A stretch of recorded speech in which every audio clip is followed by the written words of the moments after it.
regardless, certainly going to be hoping to make his presence felt early. That's really what this hero is all about. I think part of the reason why Ember's being picked for this one, he's juking around the trees. He got the Tenga region and he got a stout shield. Garder's going to lose this fight. First blood to Tusk. That goes down.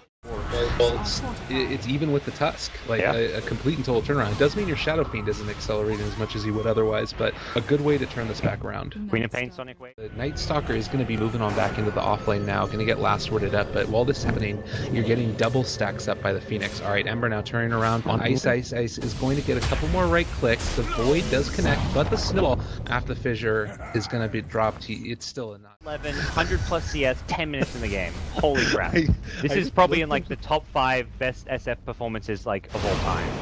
Alright, Kill the top lane, they use the cooldown and with it. Both sides not wanting to take this one quite yet. Oh, Phoenix in trouble. Can't do this though. Wow, that snowball actually helped him out there. Gonna get the egg off now from in the low ground, the river. They can't even attack it. They're gonna turn around the SF. He's gonna pop the mech. He's gonna come with Aggressiv's Ember Spirit. Another Searing Chains in 3. This does not look good at all for Vici Gaming. Without the global, not working at all to their advantage to finish off Phoenix, but Phoenix made a sick play there. That was, looking back on it, I think that was actually a mistake play from MatchID to go for the dive out. Top lane will see SF get caught out. First down. Didn't even get a chance to use mech. We saw what this duo can do last game. They're going to make this play. They're keeping in. Cooldown is there to lead things off. Super. Ready with a Sonic Wave. It made this BQ. They go on. Nice Fissure will prevent any grave coming out. The egg in the middle of things, so they focus it down on back off. It looks like back off will be the call.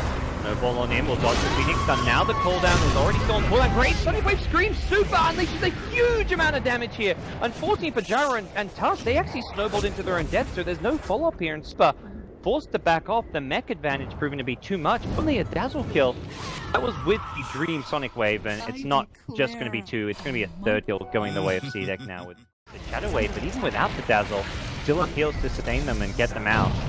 Now, being kind of caught out on his own, but not the clever Vici game could over. But the cooldown they do. Global silences back up. That's what they were missing last fight, and this time around it's going to give them an SF kill. The Walrus Punch goes out on Dazzle. He gets the defensive grave, and Aggressive looking to do just that. Getting aggressive and trying to go in for some kills here. 3 Hero Fissure. The Ice Shards catches out 4 as well.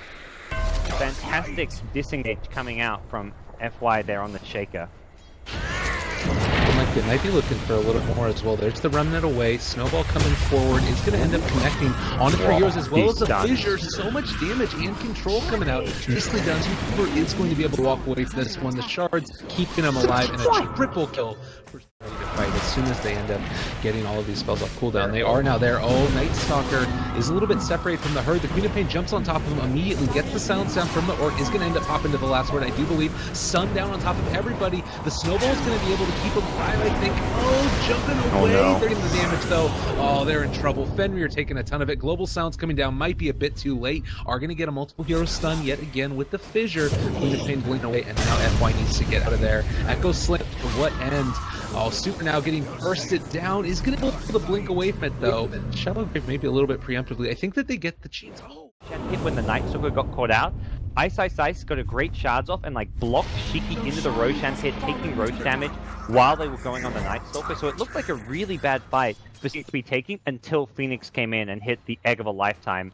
The snowball from Tusk kind of working against Vici Gaming, not for the first time this game as well. Oh god, and they're going to end up going right on into the Aegis Saturday. The mech does end up coming out. They're jumping forward again with XZ. It looks like they're going to at least chase them away for now. Oh, the Shards break the Aegis. A 3-hero Fissure as well. Oh god, the cooldown on top of Gyrocopter is going to be able to keep them alive a little bit longer. And the BKB pop by Shadow Fiend. He's going to go crazy. They're back in. There's no Fire Remnants out. They've got Rocket Barrage as well that'll break through the Flame Guard, and the kill to the Ember as well. And that Fissure comes in, and Shiki's blocked in. He's made it to teeth. Everybody's saying, guys, come on, I've caught an SF. Do something about it. Burning Peter's Rocket Barrage, and that'll be enough to protect the Shadow Fiend. What a re-engage. Ends up latching naturally, because he would have been able to get that, I think, in 6.84. Oh, that's a catch on the Dazzle. He's going to end up falling yet again. I do believe Global Silence does end up getting popped. No ability for him to TP away as the Grave does wear out. Everybody just a little bit upset. And again, this harkens back to, God, FY is going to end up going for this one. Echo Slam down as well the Enchanto. Fissure laid down, and one more right click is going to be enough. Gyrocopter. Barely something Vici Gaming have got to be wary of, but now they smoke to the enemy jungle. Right towards Vici Gaming, Fenrir receiving it. BKB called on though, he turns to fight this one. They're going to ignore it, up over the back. F1 and Fenrir, simple. That's an aggressive Ember. They're not ready to fight, but it's burning. Fighting underneath the Supernova. He's going to have to find himself get stunned up. Barely doing super on the Queen of Pain. Used the Sonic Wave, didn't get any kills. The count on the down so far. Shiki with BKB wearing off goes down. Doesn't really seem to matter for CDEC, who is still charging forward. XP on Phoenix, again, making plays happen. That Supernova just catching out absolutely everyone. And Vici Gaming somehow on and probably going to be pushing up for tier 2 towers at this next engagement that they end up taking. So all in all, very, very solid play.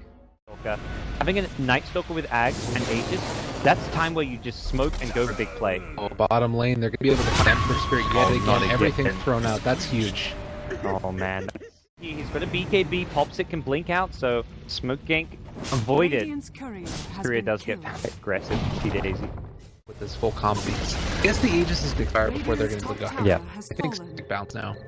And they know that just no high push coming. Earthshaker's gonna be careful because travel means for the kill. Not again. Not like this. Aggressive. Or one of the job. Blink, Echo Slam, Conway. They've taken him out once more. His base damage 166. He's gonna get a lot out of this room. Backstop, there goes the Supernova. They may focus this one down with the BKB. Yep, Boney Food, and he's flacking while doing this. The DD room just tears apart CDEC. They've lost both supports. SF as well. Phoenix buys back 4-0 with a buyback. Double damage all day long, not to mention XZ's first egg, which seemed slightly out of position. Vici Gaming would... Right here, you end up losing all of those heroes so quick off the back of it. Buyback stats, none up on the Shadow Fiend. The big person's going to be in charge there. And the Night Stalker does have it, but again, what's he going to be able to do? Catches on top of the Phoenix, he's going to fall. That's a dieback. 90 seconds, and now this is going to be a lane of barracks, and potentially the game as well. All of the other tier 2s, at least on the top lane, are taken down, so going to lose their set of barracks there. Moving up for the tier 3. Oh, and CDEC can only look back on alarm. Well, Ember's just gonna, I'd say, take tier 3 tower up top, just split pushing. There's nothing he can do to defend. If he tried to defend, he's mostly getting caught out. Consistently find that Ember Spirit like was a very important point. The Phoenix was making really great plays in terms of being able to find him, but overall I think the Earthshaker really making his presence felt with FY there and showing that this hero still can have some relevancy. Yeah. And this was all despite the SF's amazing stuff. We see one last 5 breakout, Super goes blinking in, still has the cheese to keep him alive. They take out SF, but SF with buyback, but it's not going to matter. The throne's exposed and Vici Gaming forced the GG. I mean, SF this game had 100 CS at 10 minutes and was level 11. This was one of the best SF starts you've ever seen in competitive Dota, and it still didn't matter. Not to mention one of the best Fiend performances I've ever seen. Yes, Aggressive didn't play his best game, but most times you have that kind of SF, those kind of plays coming out of a Phoenix, and even if your safe lane Ember just has an average but not amazing game, you still win because of how well everything else is hand out. But when you reverse